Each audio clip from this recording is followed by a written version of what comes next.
Anyone fascinated by the natural world has probably wondered why some animals have such strange-looking sense organs. The elephant with its huge ears,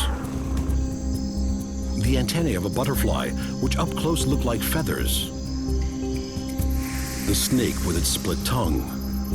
And what about less obvious enhancements, like the sensory cells on a crocodile's skin? Surely these evolutionary traits aren't just for decoration. In fact, the size, shape, and location of these animal sense organs is all for a purpose.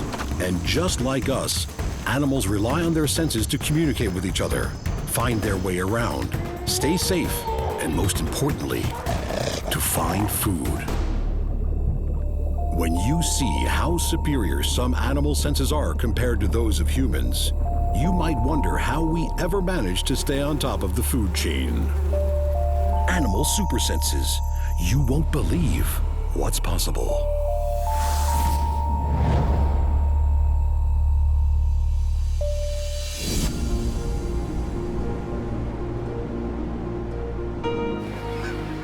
Welcome to Animal Super Senses, the show that plugs you in to how animals experience the world, often with sharper and more evolved senses than the one species who likes to think of itself as the top of the food chain. That would be us, of course. While all life began in the oceans, human beings now rely on technology to navigate the 7 seas, left to our own devices.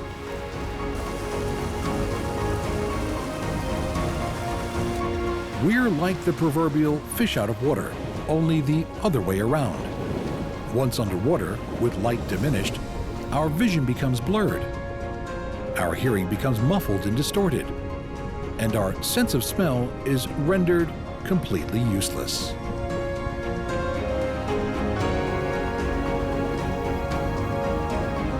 Now compare that, for example, to that renowned predator, the great white shark.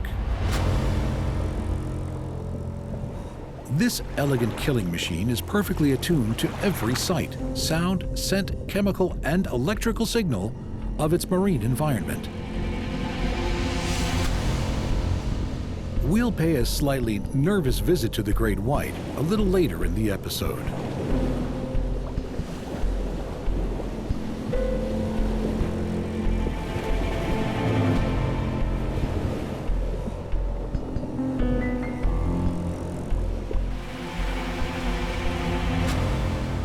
But first, listening carefully? Because the sense of hearing enters a whole nother dimension when applied to creatures of the deep. Hearing is critical for animals such as the sperm or humpback whale.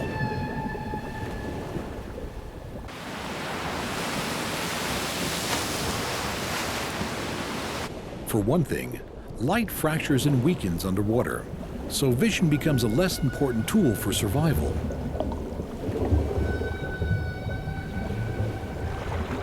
Sound, however, travels further in the water than in the air. So for whales, it's critically important as a way of communicating. Most famously, as in the song of the humpback whale.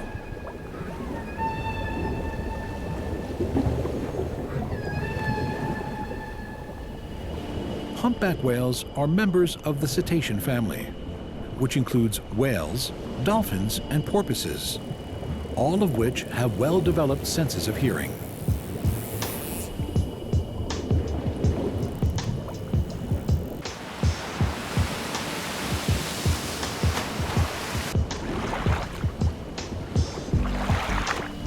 In the case of this humpback whale, its outer ear is a very small opening that closes once underwater. Instead, it picks up on waterborne vibrations through bones in its head. Good vibrations that ultimately reach its middle and inner ears.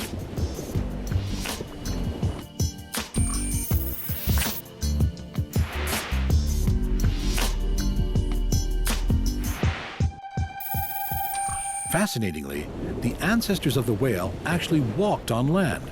Pakistanidae, or Pakistani whales, lived on the shores of the Indian subcontinent and began to diversify, making for the water some 53 million years ago, give or take. More about them and their ancestors later in the show.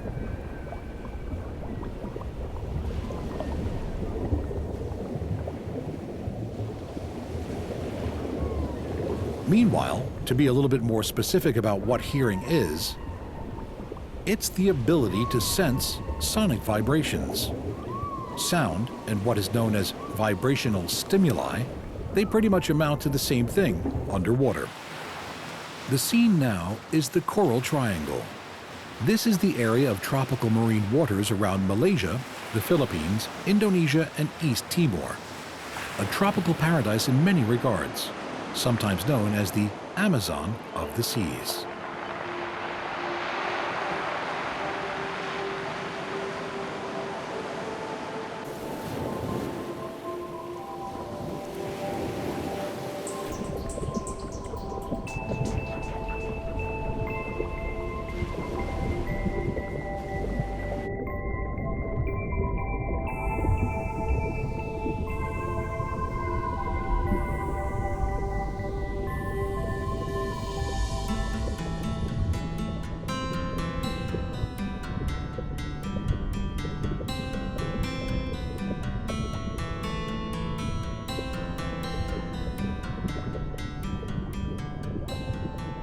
But one that the World Wildlife Foundation is keeping a close eye on to ensure human activity doesn't spoil this particular paradise too.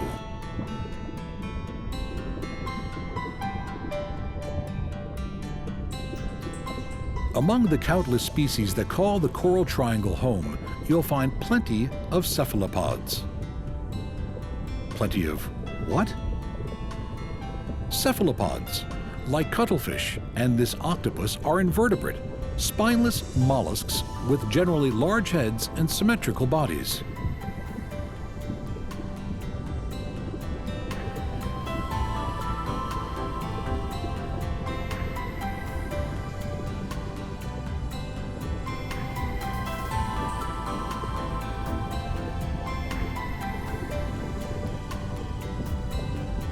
For over a century, there's been a debate as to whether these creatures are capable of hearing.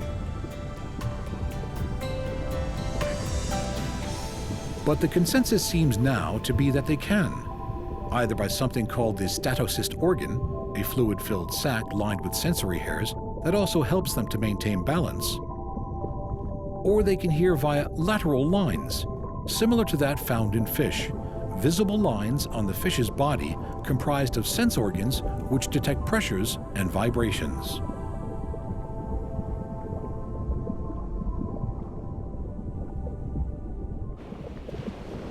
Now, of course, there are more fish than you can shake a million fish sticks at in the Coral Triangle, and chances are they'd hear you when you shook those sticks at them.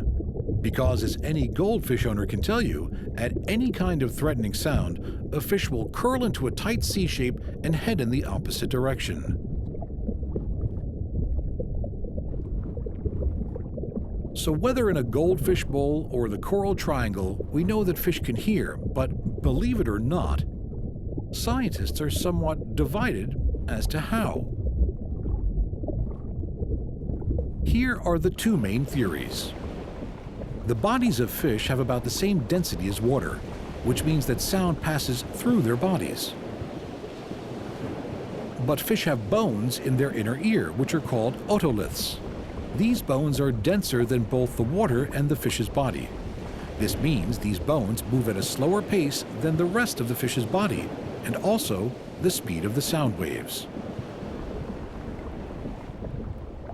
The upshot of this is that the difference in speed between the otolith bones and the rest of the fish's body ruffles the hairy sensor cells located in its inner ear. This differential movement is interrupted by the brain as sound.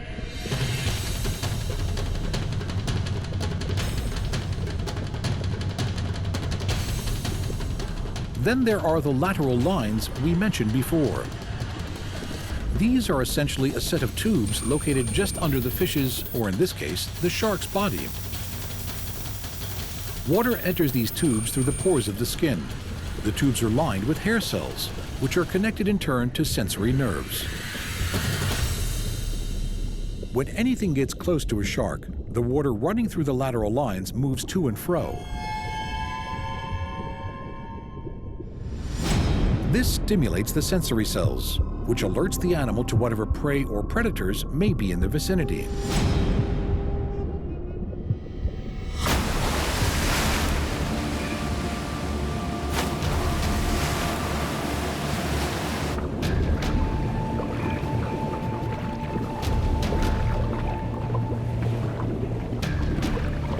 When we talk about animal supersenses, perhaps no animal fits the bill more than the shark.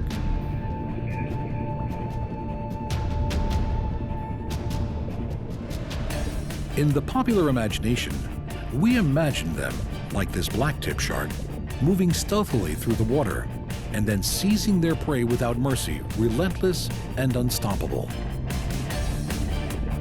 And that's about the size of it. Their senses are also supremely well adjusted to make them effective underwater predators. For one thing, they have a particularly acute sense of smell. Unlike, for example, human beings, sharks have separate and distinct openings for breathing and for smelling. The gills on the side of their heads are for breathing only and serve to capture oxygen in the water. Meanwhile, two nostrils to the front of their heads pull water into a nasal chamber specifically dedicated to detecting smells. Perhaps one reason a shark's nose works so well is because it doesn't have to do anything else. Breathing is accomplished with their gills, and a shark's sense of smell is not in any way connected to its mouth.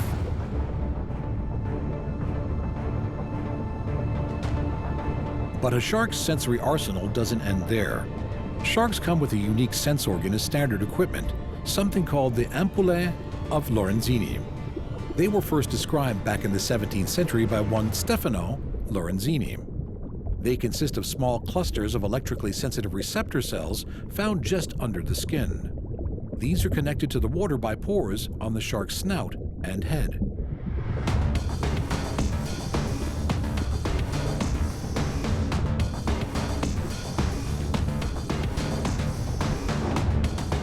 What the ampullae of Lorenzini do for the shark is to outfit it with electroreception. In a nutshell, electroreception means the shark can sense the bioelectric fields generated by other animals and use it to locate them.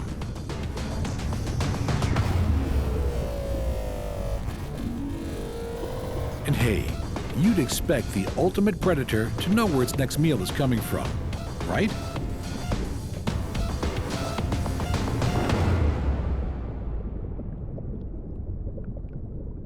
Blacktip sharks like these share the waters of the Coral Triangle with a cetacean known for its hearty appetite, the sperm whale.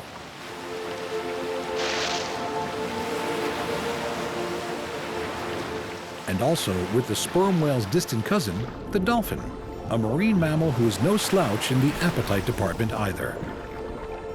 They may be enthusiastic eaters, but they don't exactly enjoy their food in any way we might understand. You see, just about all vertebrates enjoy 5 primary tastes: sweet, salty, sour, bitter, and umami, except that is for cetaceans such as dolphins and whales.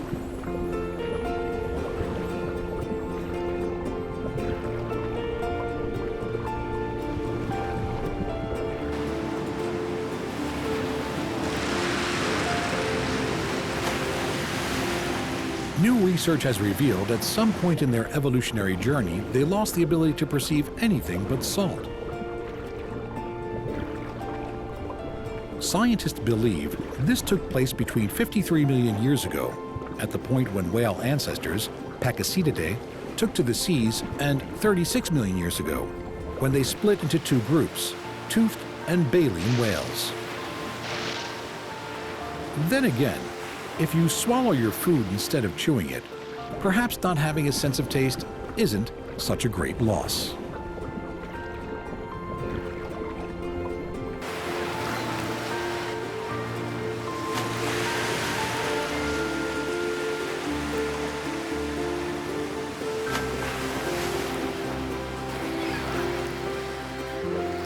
What about underwater vision? All you need to do is hold your head underwater for a few seconds, and you'll see that our eyes are not adapted for vision underwater. No, they've evolved for viewing in air. Everything is a blur underwater, right? That's because light rays bend when they travel from one medium to another, from air to water. Water refracts light at roughly the same degree as the cornea of the human eye, which effectively eliminates our ability to focus.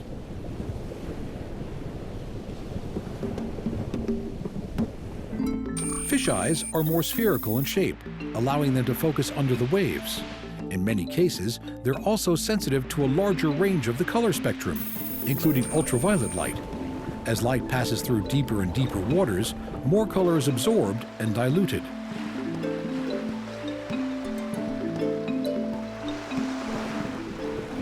The water filters out the color red at first, then yellow, then green, and then violet.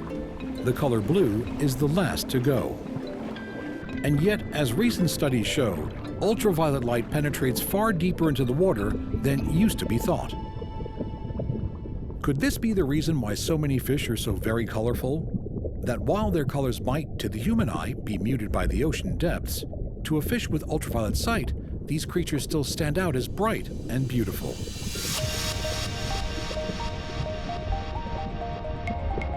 The answer appears to be yes. In some cases, many coral reef fish, for example, are brightly hued, coming in a dazzling array of colors.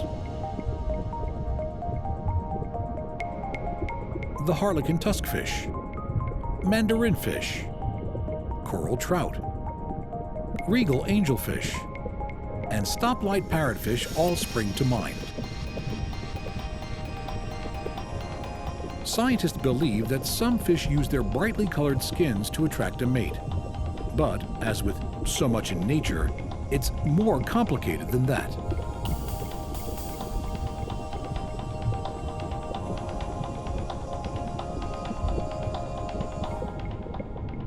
For color is also employed by some fish as a warning system, a warning to back off and stay away. Lionfish, for example, are thought to utilize their brightly colored bodies to communicate to other animals that it's best to stay away from them, and more especially, their highly venomous spines.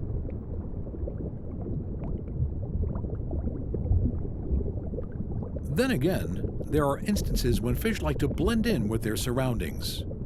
Literally, it's called cryptic coloring, and it enables some species of fish to camouflage themselves.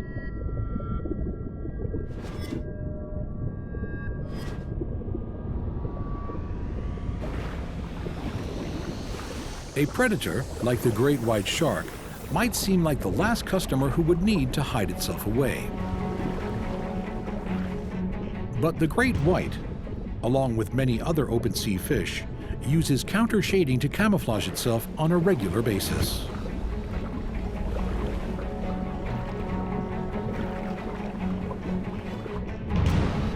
But one of the strangest and most effective underwater senses is known as echolocation. This is very much what it sounds like in a way, being able to locate something because of its echo. It's also known as sonar, which humans have studied and replicated, for example, for use in submarines and naval warfare. This is a system for detecting objects underwater by emitting a sound pulse. And then being able to detect and measure it upon its return to find out where something is, its size, and so on. Call it seeing with sound, because in effect, that's what it is. Dolphins use echolocation all the time.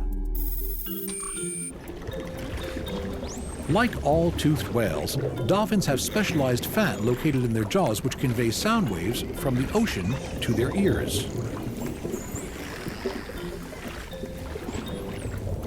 They use echolocation to crater feed, meaning to find prey underneath the sand, because unlike other senses, echolocation can penetrate or see through solid matter. It's a primary sense for dolphins and other species of toothed whales. That's right, a dolphin is also a type of whale, a type of toothed whale, to be precise. Other varieties of toothed whales include sperm whales, killer whales, and beaked whales. All of these creatures use sonar, or echolocation, to guide them through the oceans, to communicate, and to detect prey.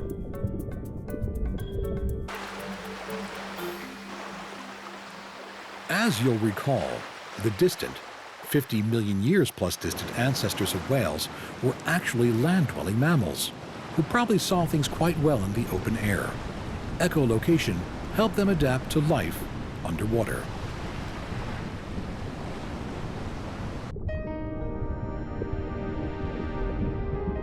Navigating the open ocean, with its shifty currents and expansive water, for most animals is no easy feat.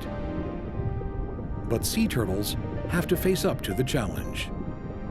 There are 7 species of sea turtles found in the oceans all around the world. They spend their first few years floating in the open sea, where they feast on jellyfish and other creatures.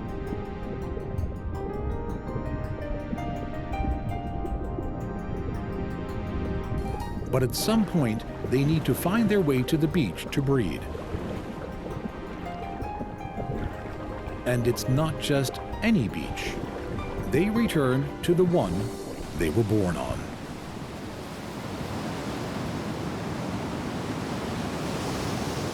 How they actually do this is still being debated, but it's thought they may use the Earth's magnetic field as a cue, and perhaps their sense of smell plays a role as well. On this stretch of South American shoreline, an olive ridley turtle clambers slowly up the beach. This female adult is about to lay a clutch of eggs.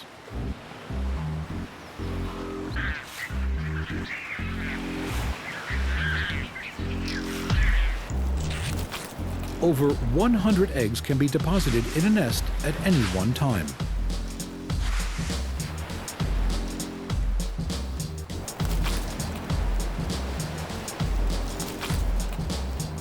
Once the eggs are buried, the adult returns to the water. After incubating for over 45 days, hatchlings emerge to begin a perilous journey. They race to the water's edge. But vultures with a taste for turtle are patrolling.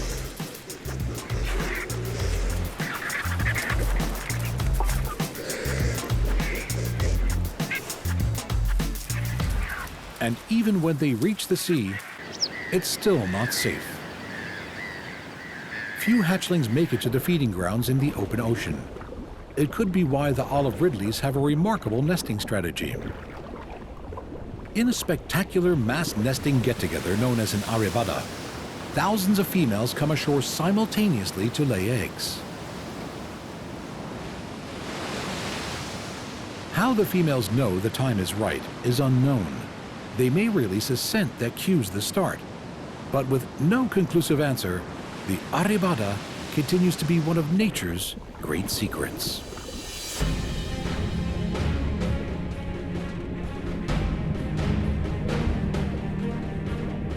On Animal Super Senses, we've taken you from the surface to the depths of the 7 seas to seek out the treasures below. From the tiny, colorful fish of the coral reef to the mighty sperm whale, we've explored how these creatures hear the vast beauty of the ocean world. It could make you wonder why our ancestors ever came out of the water in the first place. Just be sure we'll come to our senses again next time on Animal Super Senses.